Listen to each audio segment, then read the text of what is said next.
Paranormal Karen, she's so spooky. Paranormal Karen, funny too.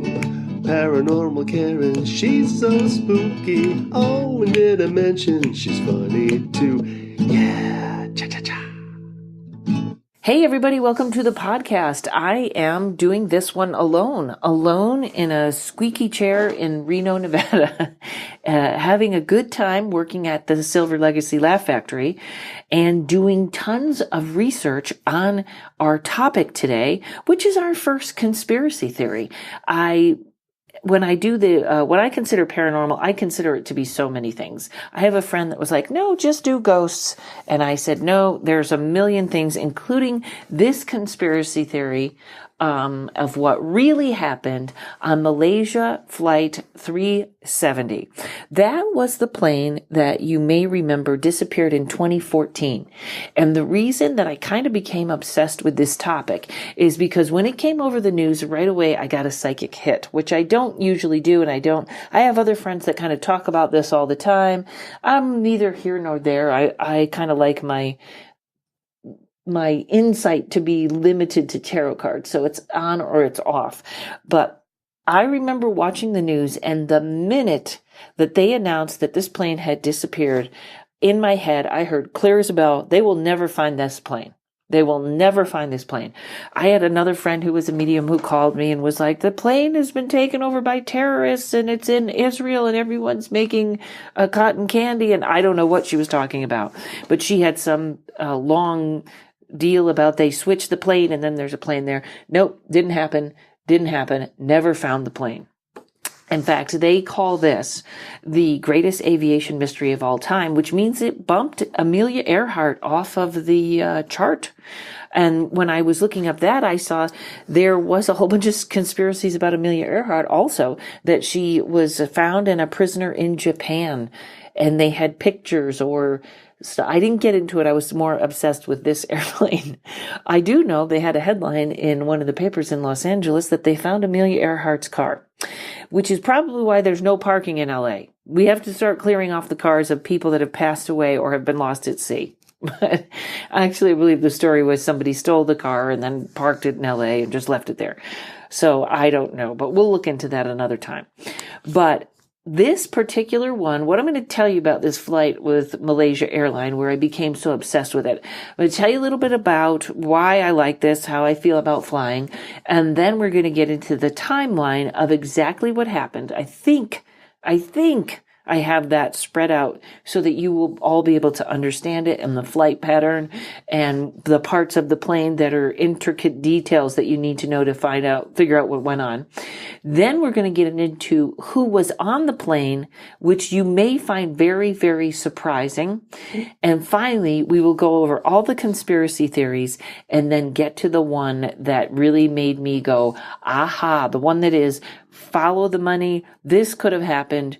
It's pretty interesting. In fact, it's the one I think I know what happened. So get your cup of coffee, have it like mine. Here I am. We're getting ready to start this. All right. So a lot of people are afraid of flying. I am not. That is not what this podcast is about. It's not what my obsession with this is about. I love flying. I will explain to you why. This is what it's like. Of course, it's a big hassle to get to the airport. You have to get on time. You have to have your boarding pass, all of that. But once you're past that and you're on the plane, you get on the plane, my phone is off. That's the best part. Nobody can text me. Nobody can get a hold of me. My phone is off. I have my notebook, my pen, maybe my iPad, watch a little video, and then someone brings me coffee. And then a little later on, they bring me peanuts. What could be wrong with that picture? That's a beautiful time. That's a beautiful, quiet time to me. I understand some people are afraid the plane is going to crash. I do not have that fear. In fact, when I'm riding with someone, just like when I'm flying, that is my complete surrender. You are in charge. I hope you get us there safely. You won't hear from me. Once in a while, if I see someone careening into another car, I'll say something then. But for the most part, I'm very relaxed. Now, domestic flights, that's pretty easy. It's nice to be on a flight with some Goomba who's excited to lose his son's college savings in Vegas. That's totally cool. When you get on an international flight, that is a little different. And mostly for us here in the United States, people in other countries, they fly all over all the time. In fact, I remember in Australia, that was kind of what people lived for, was their next trip on the plane. Where were they going? What is it going to be like? When I flew to Australia, I flew on Japan Air, and it was fabulous. The food was good. The service was good. The seats were good. It was a little scary not being able to completely communicate with the crew. The English was their second language, and it was, well, maybe it was their third or fourth. But that can be a little, you think, wow, if I had a medical emergency or something, would I be able to communicate? The other thing about an international flight, when you put up that window and all you see is water, that's a different feeling, okay? The feeling that if there was an issue, we're going to land on that. That's not comforting at all. But other than that, I really do not worry about flights. And this particular flight, or this particular story, I'm going to give it 8 creepies, and here's why. I know a lot of you remember in my Portland, Oregon, tunnels, I gave it 10 spookies because I thought it really was the thing that nightmares were made of. People might wake up and think, am I going to think about this image when I go to bed? Is something scary going to be standing over my bed because I connected with it? And those are called spookies. The difference with creepies are like when you think someone is following you. And I had this feeling so much when I was doing the research on this, and I can't explain it. Creepies are like when someone is following you. Ladies probably know at night if you're ever walking alone or something, you're keeping your eye out, you think somebody's following you. That's a different feeling. That's the feeling of someone that has something on you or knows more than you. It's not just vulnerable. It's that someone has intention or information about you that either they're not supposed to or just an intent. And that was how I felt when I was doing all the research on this. This whole thing has a creepy feeling that's hard to explain. It reminds me of when Art Bell used to play. He was big into CB radio. He was always talking about CB radio. And I believe there was a channel out that he found one time at the bottom of the dial or something like that, or someone had emailed it to him, and they had wondered if it came off of the Korean War, or it was something that was put up that just kept playing, and all the tape was a perfectly happy sounding woman reading random numbers. That's all it was. And she was saying it so pleasantly, 45, 72, 36. And the longer you listen to it, the creepier it got, because it was like, is someone passing information that I don't know about? Is this about an attack? What is this? And she was perfectly just happy reading those numbers. And it just had the same feeling that I got when I was in the rabbit hole getting all the information on this. Now, this actual investigation went on for 3 years. Okay. And they found certain parts from the plane. Well, we'll get into that. I'll get into the parts of the plane that they found when we get into the safety advisor, what he thinks went on. So let's start with a cup of coffee. All right. Delicious coffee, by the way. I haven't had good coffee in this hotel all day, and it's very good. So you'll hear me drinking my coffee. Let's go back to March 8th, 2014, and I'll tell you about Flight 370, Malaysia to Beijing. Straight shot, Malaysia to Beijing, not a Southwest flight, so it didn't stop in Texas, and then Canada, and then Alaska, and then loop back to Beijing. Just a straight flight, Malaysia to Beijing. The captain's name is Zahari. That's his last name. He is age 53. He has 18,300 flight hours, which means he's a good pilot. He knows what he's doing. His co-pilot is Officer Fario A. He is 27. He has 2,763 hours. This is his last final training flight before he becomes a first officer. So you got a good crew there, especially the pilot. There are 227 passengers and 12 crew member. It's an 11-year-old Boeing 777, and the plane has 53,471 hours. 7,526 cycles. So the plane has been making flights probably 7,000. It's had no incidents. It's not just a very reliable plane, but that particular model of plane apparently was a good model plane. They haven't had a lot of trouble with it. So the flight takes off at 12:42 a.m. We're in nighttime, which gives it even more creep factor, and it's a red eye. And what happens when they first take off, there is a series of handoffs, which handoffs are just as you take off and you get out of one airspace, you go into the next airspace, and handoffs are just this making sure everybody knows the plane is in your airspace. This is what it is. We are not attacking you. We are not a surprise plane. Just, hey, we're coming through your airspace. So the plane takes off and they're instructed to tune into Lumpur. And please just put up with me hacking these names to death because I can't read them. So they tune into Lumpur radio frequency for air traffic or airspace that they're going through. So the controller hands them off at 12:42 as they go out. At 12:46, this is 4 minutes later, they're climbing to their altitude of 35,000 feet. That's what they want to get to. And they are having communication between Lumpur Tower and the captain. Hello, good night. That's what it's basically. We're in your airspace. Good night. We're reaching our altitude. Captain checks in a minute later. We have reached our level of 35,000 feet. Malaysia Airplane says okay. So literally the first 6 minutes of this goes pretty smooth. Now, we jump all the way to 1:19 a.m. They left at 12:42, 1:19 a.m., not even an hour into the flight, 40 minutes into the flight. The plane leaves Malaysian airspace, and Lumpur radio transfers the plane to Ho Chi Minh Area Control. Now we're in Chinese airspace. They make contact with a series of communications. Again, it's the captain. Good night. They're kind of saying good night because it's nighttime. And everybody knows where everyone is. 1 minute later, the plane disappears from both Lumpur and Ho Chi Minh radio radar screens. The plane just disappears.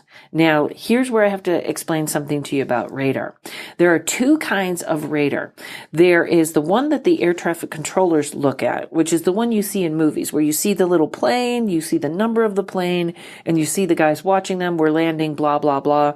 That is the one that comes from the transponder in the aircraft. Okay. Every aircraft has a transponder that identifies it to air traffic control.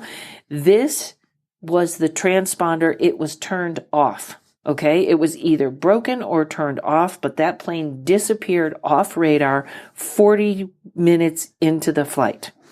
Now you can continue to track a plane like this on what they call a civilian radar, or they say civilian or military. It's very different in that it sees the plane not identified, no numbers, no anything. It just sees it as a blob. Okay. So they can still follow the plane. They don't know for sure what number it is. They don't have the information that comes from the transponder, but they can still see the plane. Okay. So just as the transponder goes off, and I'm going to use the phrase turned off because we figured out by the end that's what happened. The plane goes off its course and takes a right. Okay. Then a minute later, it takes a left and it completely changes direction so that it's going southwest. Okay. This is not an accident. All right. This plane making this turn off its course, off its straight course to Beijing is absolutely being piloted. And the way we know this, thank you to Elaine Jooms, my pilot friend that I called about this. When a plane makes a turn, it's not like a car where if you fell asleep at the wheel on the left turn, you start making a circle. When a plane makes a turn, you have to straighten it out after the turn. Otherwise, you do a corkscrew down. So keep that in mind. The plane is being piloted to make a turn. Okay. At 1:30 a.m., less than 10 minutes after the transponder was turned off, a different aircraft attempts to connect with Flight 370 on the international distress frequency. So another plane knows that this plane is not on its course, and they make a phone call to the cockpit. Okay? The cockpit answers. The phrase that my friend Elaine used is someone keys the mic. So the cockpit, someone answers to make communication with this plane, but all they hear is static and mumbling. Okay, that's pretty creepy. They get them on the distress frequency, somebody answers, but all they hear is static and mumbling. So they do not know what's going on in the cockpit. Okay? Between 1:30 and 1:35 a.m., military radar catches the plane at 3,700 feet. That's the altitude that they're at, and it's heading southwest. So we're still tracking the plane. We just have no communication with what's going on in the cockpit. I said we like I'm an air traffic controller, but I'm not. Okay? Maybe I need more coffee. Okay? Now, the plane continues to fly over Malay Peninsula with an altitude fluctuating between 33,000 feet and 31,000 feet. This is kind of a roller coaster. It means the plane is up and down, up and down. That fluctuation, that'll make you airsick. So it's about 2,000 feet that it's fluctuating. So I figure I'm 5 feet tall. That's a whole bunch of me's standing on my shoulders. So it's a lot of space. And by the way, if you're in the aviation field, feel free to use that as a unit of measurement. A whole bunch of me's standing on my shoulder till it reaches 2,000 feet. So that's a little airsick. Okay. You'll hear later on, I believe that's when the plane was depressurized. All right. The Sultan Ismail Airport detects an unidentified plane 4 times between 1:30 and 1:52 a.m. At 1:52 a.m., Flight 370 is detected flying south over the south of the Penang Islands, okay? The plane then makes a right turn northwest. Now I keep telling you about these turns and they may be making no sense to you, so I'm going to give you the flight pattern in a way you can understand it as audio, as I explain it to you.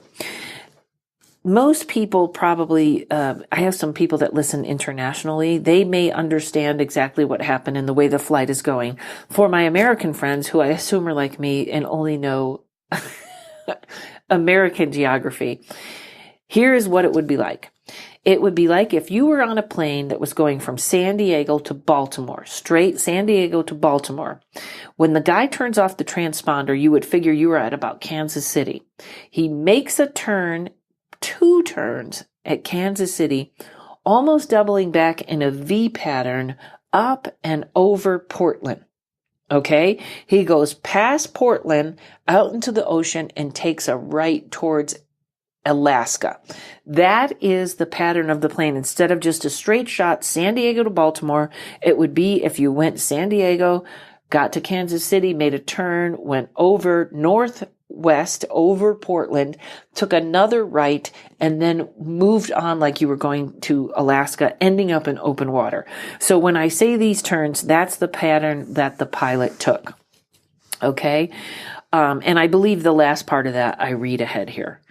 At 2:03, the aircraft crosses straight, and this is when he makes that turn where I talked about going up towards Alaska. At 2:22 a.m., they are detected flying northwest at 29,500 feet. Okay?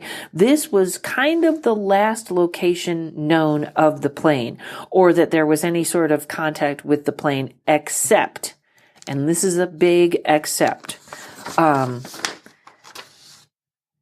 when the transponder was turned off by the pilot, okay, he did not realize that the engines actually have a little mechanism on them, or a little machine that also talks to It's data to data, talks to the air traffic controlling, tracks to the people that made the engines, made them this way so that they could track the engine performance, how it was going, how it was working.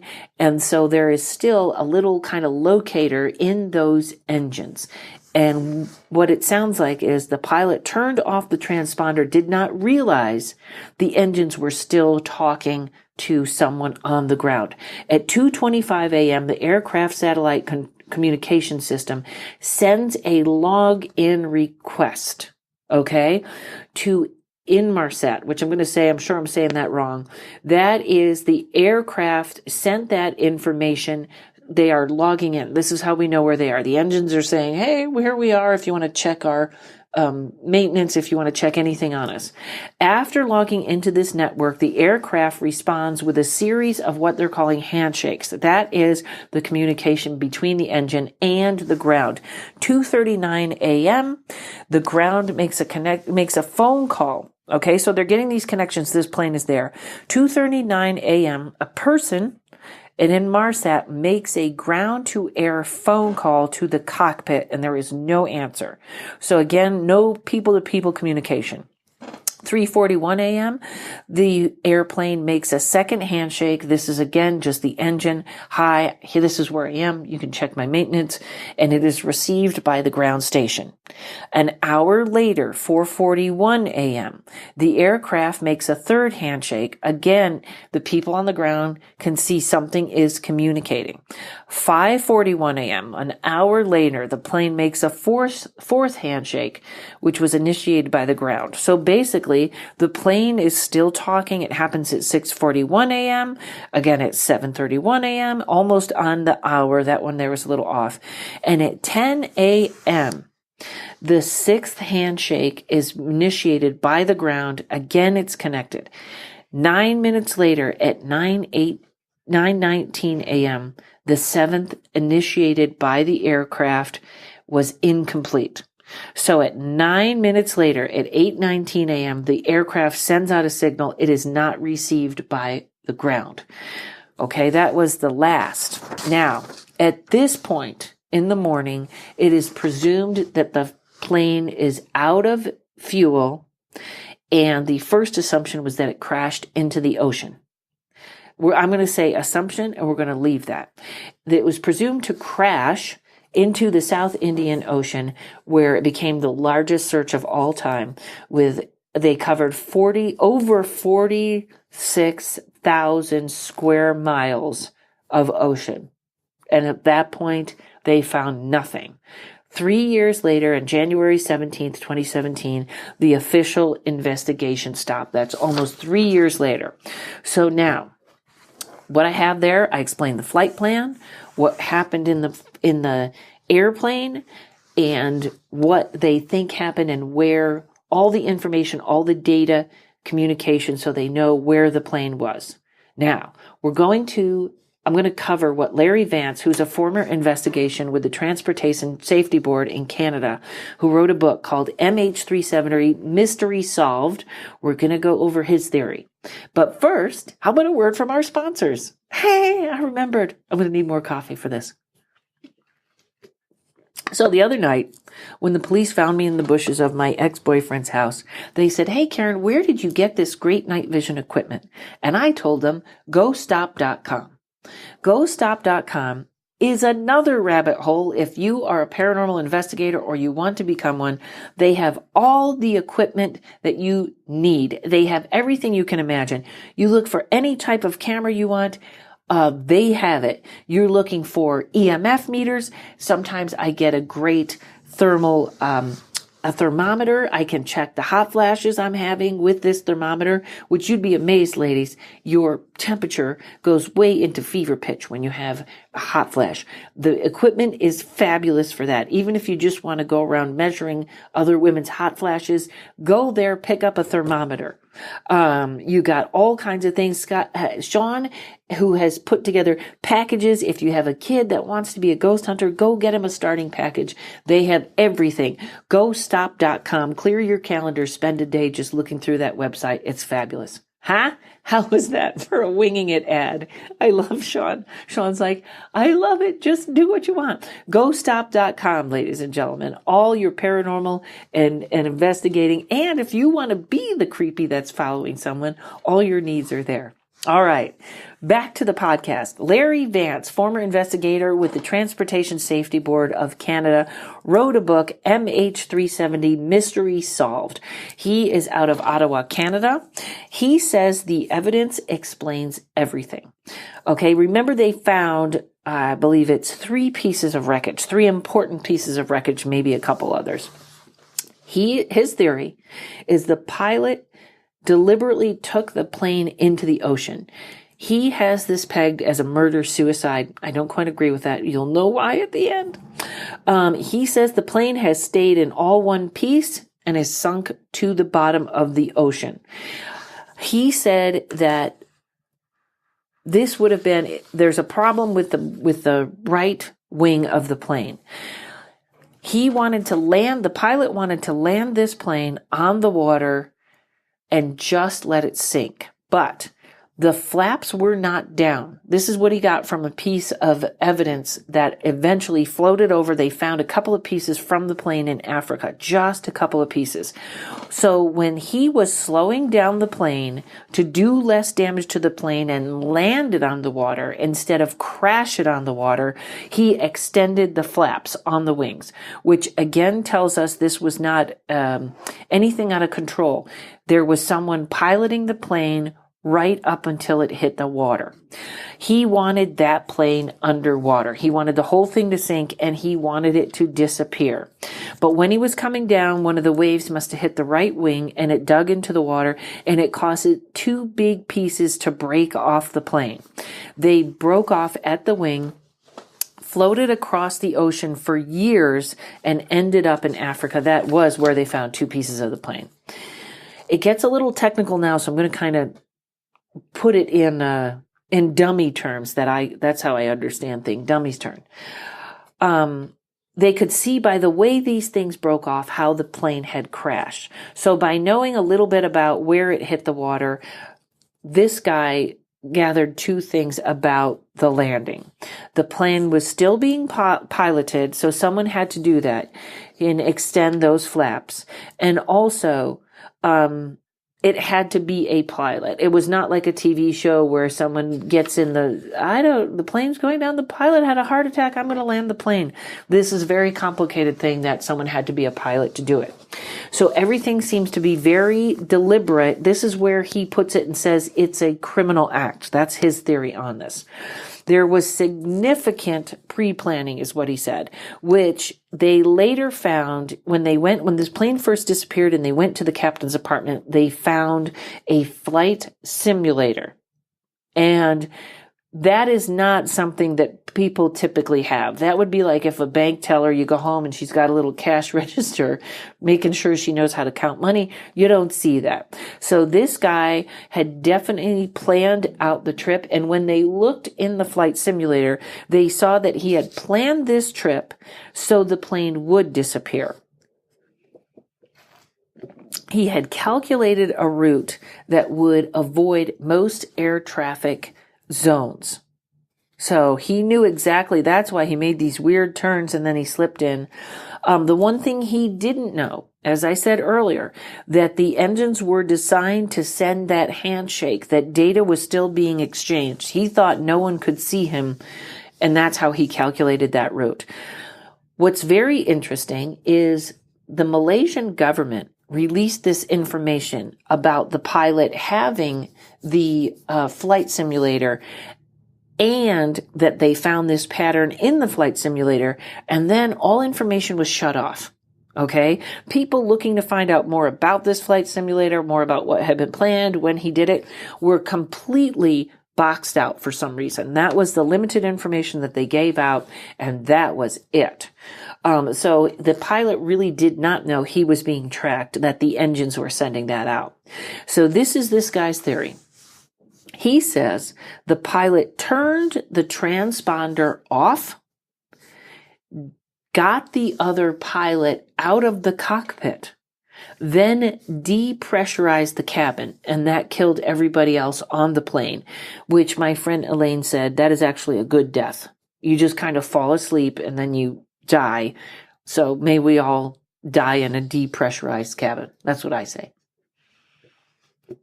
Now, at that point, the pilot is alone in the plane. He has complete control. This is where he took it off course and then landed it. And I'm going to say landed, not crashed, in the Indian Ocean. He says if they found the plane tomorrow, here is what they would find. They would find the fuselage all in one piece, everyone still in their seats with seatbelts, the right wing off in the bottom of the ocean. It just floated to the bottom like that, or sunk, not floated. With the right wing off, the engines would be separate. Those would have broken off, but also at the bottom. And they would have 4 or 5 major pieces on the bottom of the ocean, all in one area, because of the way the plane came apart in the water. It was not a crash where the plane broke into 50 pieces. It was a soft landing and a sinking. All he did was he screwed up with that right wing. Okay, so now we have the timeline of how it went down. We have the pattern where it went. We have the professional guy's opinion. Now, let's find out who was on this plane. Okay? Man, I can't get over how good this coffee is. I'm sorry. I know I'm kind of on a roll, and you guys are probably like, what's happening? And I'm just like, I gotta have more coffee. All right. So first, let's get the co-pilot out of the way. The co-pilot, they have nothing on him. In fact, he was proposed to his girlfriend. He was about to get married, which you would think is enough reason to want to fly a plane into the ocean. But I joke. I know, too soon. I joke about marriage, but that's a marriage joke, not a dead pilot joke, okay? So the co-pilot almost immediately eliminated as the problem here. The pilot, which again, they found the flight simulator, number one, he is what everybody was focused on. Malaysian government, so that flight simulator, finding that pattern just shows pre-planning. That's who the pilot was. Now, there were 2 Iranian passengers on this flight with fake passports. So they immediately thought there might be a terrorism link. There was not. The more research they did on these 2 guys with the fake passports, what they found is they were actually looking to seek asylum. So they were immediately knocked off the list of problems. Now, here is a key piece of information I do not remember hearing when this news story came out. And I have a little problem. This information, I've double checked it everywhere. This is where I have a little problem with that website, Snopes. I call them Snoops. Snopes, where everyone goes for their rumors, to find out what really happened, what's the truth. Sometimes this website is good, but I have seen it be wrong. And especially they have shown their bias on certain political issues, but they are not accurate when it comes to a lot of conspiracy theories. In other words, conspiracy theories mean there's misinformation out. I have seen them grasp onto the misinformation and go with it. And what I'm talking about here is a podcast I will do at a time that is appropriate. It is not now appropriate because I had a friend that passed away of cancer. Now, this story I'm telling you is not a friend of a friend whose lawyer had a dog walker and their aunt, blah, blah, blah. This is a person I know and their information. There is a conspiracy that someone is murdering doctors that are doing research and curing people with holistic medicine instead of chemo and drugs and all the things that make the hospitals and the insurance companies rich. My friend was working with these people. She did not have money. This was not a group of people ripping her off. This was a group of holistic doctors she was working with, and they would call her at times, and they would have to change their location, and they were on the run. Okay? At the appropriate time, I will ask the family about this situation. Now is not the appropriate time. Snopes had that wrong. They have another one where that is BS. They are wrong. They have not done the research. So do not put 100% of your faith in Snopes. Several news agencies, including Rutgers, is that how you say it? Rutgers, that's my favorite. That is even that, the BBC, those are the two where I really think you get the most accurate reporting. You get journalists who are not afraid to go in. They have confirmed 20 staff members from a company called Freescale were on this plane. Hold that thought. 20 staff members from a company called Freescale were on this plane. Just remember that. Hold that thought. Okay. So now we're going to get into the conspiracy theories. But before I do that, a lot of people ask me, Karen, where do I get my crystals? Smooth as silk, this sponsorship ad, isn't it? I tell them GaiaSpirits.com. That is where I go for all my crystals. There is so much that Robin offers at GaiaSpirits.com. She offers Reiki, readings, regular psychic readings, intuitive readings. You can also call her if you are not sure what crystals you want to buy. She has been working with crystals for years. She has all the information. One of the smartest people I know, GaiaSpirits.com. My friend, last time I did this ad, called me and said, Karen, can you please spell Gaia for me? So I'm doing that. I'm getting the website as we speak. I'm going to spell it right out for you. It is Gaia, spirits.com. And smooth as silk, people. I'm really working on this. So I want you all to stick with me. There we go. There, my friend Robin, GaiaSpirits.com, GaiaSpirits.com. Contact Robin. I believe there is a coupon for 10% off when you use Paranormal Karen as your coupon code. Tell her Karen sent you. 2 ads and doing this whole podcast myself. I'm proud of myself. All right, more coffee. I hope you guys are enjoying this. Send me an email, or if you're like, Karen, that was way too confusing, at paranormalkaren@gmail.com. Okay, so let's get into the conspiracy theories before we get to the one I like.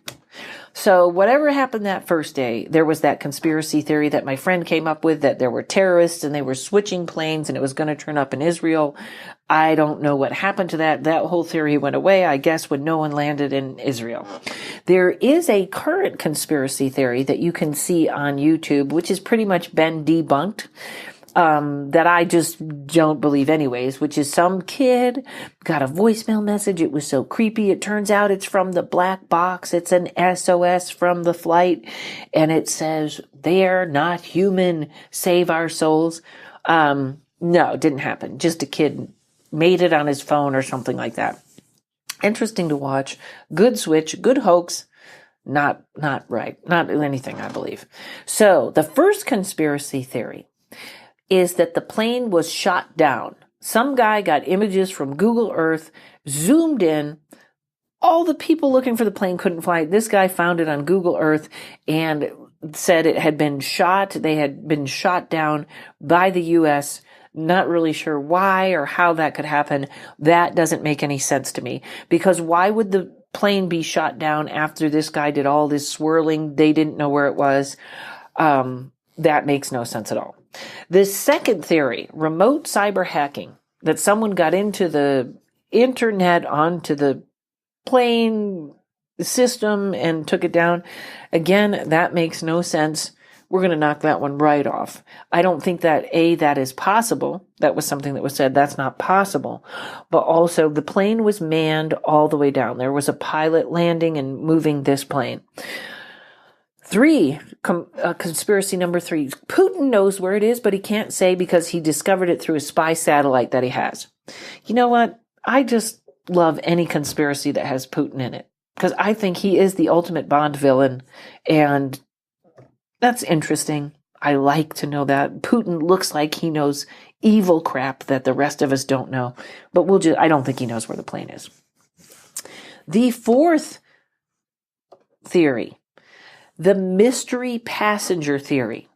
The manifest of the plane said there were 239 people were supposed to be on the plane. 4 people didn't show up for the flight. How good you feel that you missed that plane.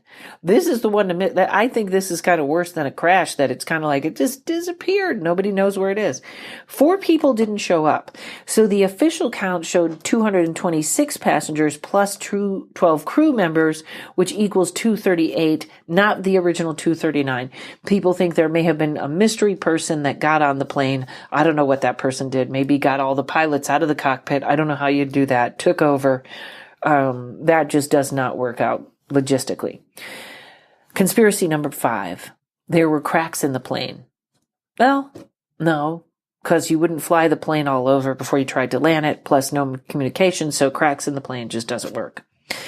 The 6th theory, I like Asian Bermuda Triangle. I love it.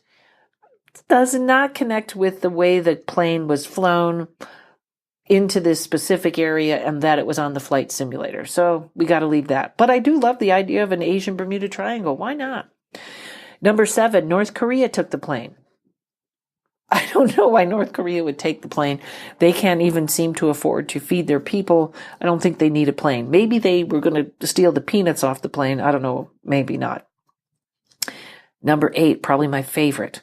The aliens took the aircraft, and it has been found and spotted on the moon. That's, as conspiracy theories go, I got to give that one an A for imagination. 2 problems with that. I think some of us people out there have telescopes where they can see the moon. So I don't think anyone has spotted the aircraft on the moon. Very hard to get an airplane to the moon, I would say.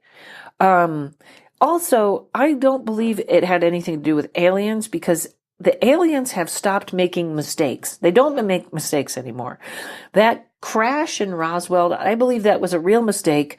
I believe those 2 aliens pictures are everywhere in UFO flight school. Don't be like Rocky and Steve. Don't crash your flight. Pay attention. Don't drink in UFO or whatever's going on there. I think, and I think they can tell the difference between each alien and we can't. So that one kind of falls apart. How great would that be, though, to look up at the moon and really see a plane on the moon? I'm hoping that happens sometime in the future. Conspiracy number 9. There is a grid of energy. The plane crashed into a vortex of energy on the Earth. There is a secret free energy grid. It would be sort of like that plane passed through another dimension. No, because they found parts of it. So you can't go with that. Someday I will tell you all about my trip through a wormhole. Not today, but I will tell you why. The vortex energy point, I'm not going to poo-poo that, because you all know I'm in. You know I'm in on any kind of craziness. But I don't think the plane went through that. Conspiracy number 10, reunion debris was fake. Now that very well could be. That could be that they're showing us parts of the plane that didn't really happen. Was from another plane, it broke off, it's fake. Maybe. Doesn't make sense. Number 11, the CIA did it. That's always just good standard. The CIA is out grabbing planes and people and just making things disappear. That's just always fun, but doesn't fit the profile or what went on. And conspiracy theory number 12, Ed Snowden and China have it. Some of you may remember Ed Snowden. I believe he was the one that leaked a whole bunch of stuff, and I don't know why he would steal a plane, or why he and China would steal a plane. Again, it makes no sense. So now, let's get to the theory that I like. And then I'm going to explain the pieces that I believe reinforce this theory. Okay? And I'm going to read to you, so everyone hold on to your seats. Karen is going to try and read. Dyslexic, horrible reader Karen is going to take her time, have another sip of coffee, and read to you the final conspiracy theory that I believe. I have cross-checked this through a couple of articles, and also when I was talking about I'm not big on Snopes, there is a bunch of people on the internet that I do believe. And they are a little out there, but they are called anonymous. I follow them on Twitter and I follow them on YouTube. And there's a couple of different people that come across that have links as anonymous. Anonymous are, if you remember the movie V for Vendetta, they had that movie with Natalie Portman where she was always talking to the guy and he had the mask on and he knew the true story and he knew the conspiracies and he knew what really happened and he was about overthrowing the government. They wear that same mask. They're very well educated. And usually what's going on with world news, they are right on it. They are spot on. The government not telling us about, small groups of Palestinians being slaughtered or things going on or where we are involved in wars or other people are that we don't know about that's not coming across the news while we just worry about Kim Kardashian and Trump or whatever. They are a great source of information. They're interesting enough to look into. And when I that's where I found this first theory, and I said, I got to double check this. And I came across this article, which is from a newspaper called LinkedIn.com. I believe it's a British newspaper, but it best says what I read and cross-referenced many times. And it's interesting. This is by Brian Lampert.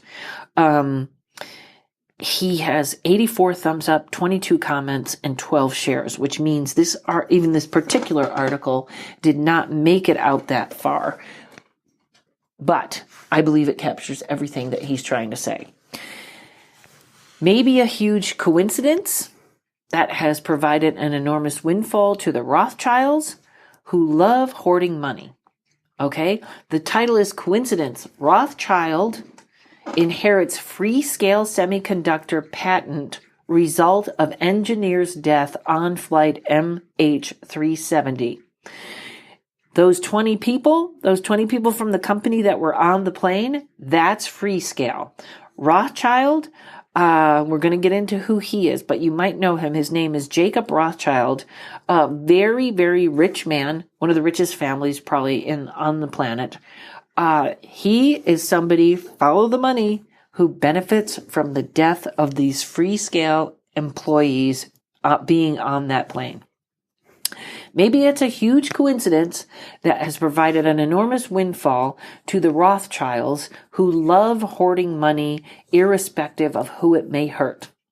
The disappearance of 4 members of a patent semiconductor traveling on Malaysia Air Flight 370 makes the famous billionaire Jacob Rothschild as the sole owner of an important patent.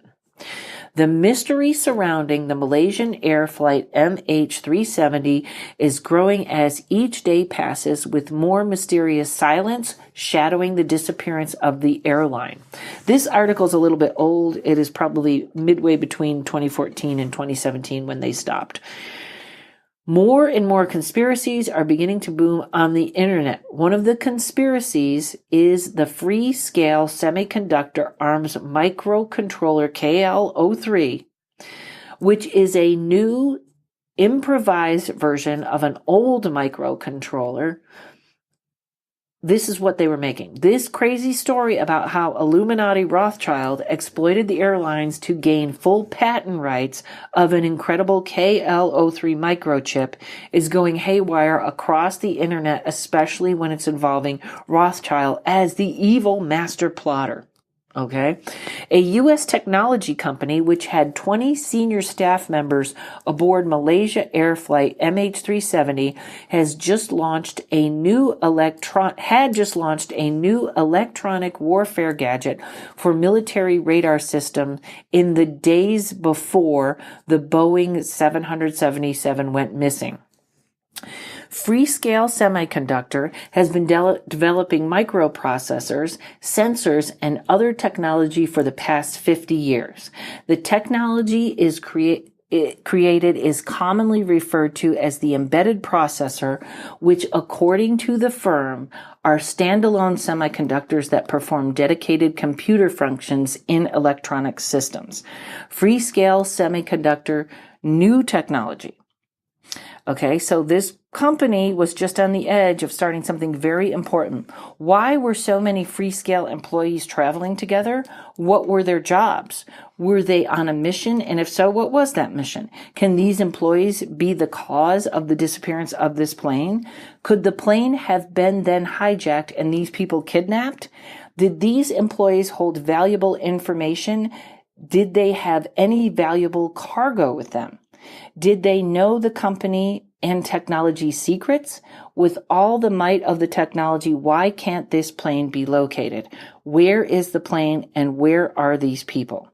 The 20 Freescale employees among the 239 people on flight MH370 were mostly engineers and other experts working to make the company's chip facilities in Tianjin, China, and Lampamore more effective. Okay? The company CEO, Mitch Hawes, says this is a huge loss. This is a huge loss to the company. These were people with a lot of experience and technical background, and they were very important people, Hawes said. It's definitely a loss for the company. So now the plot thickens, and let's put together the pieces we know. If this was a suicide murder, and that's what the pilot was doing, he had no connection to this.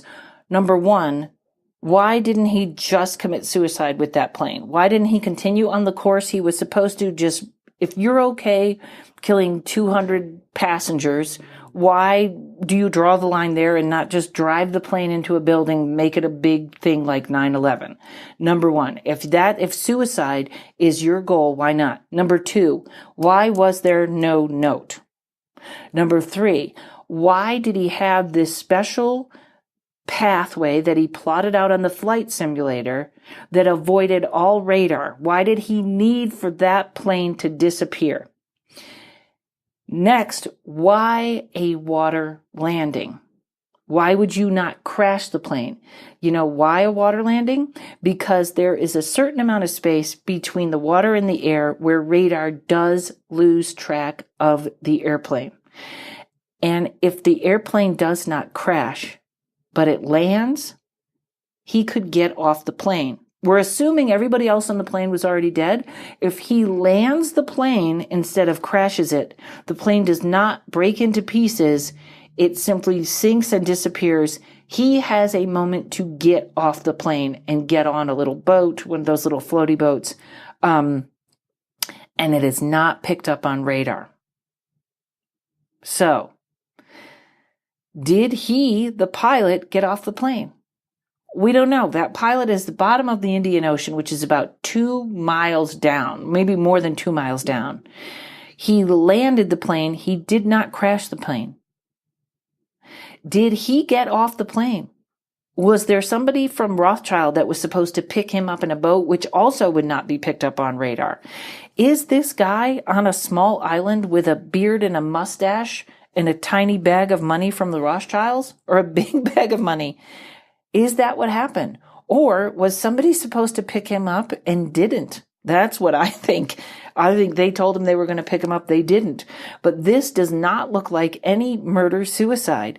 This looks like it was very pre-planned. Every single step the plane took was pre-planned. The only thing was he did not know about that communication between the engines and the ground. I think this was all about getting rid of those Freescale employees. What do you think?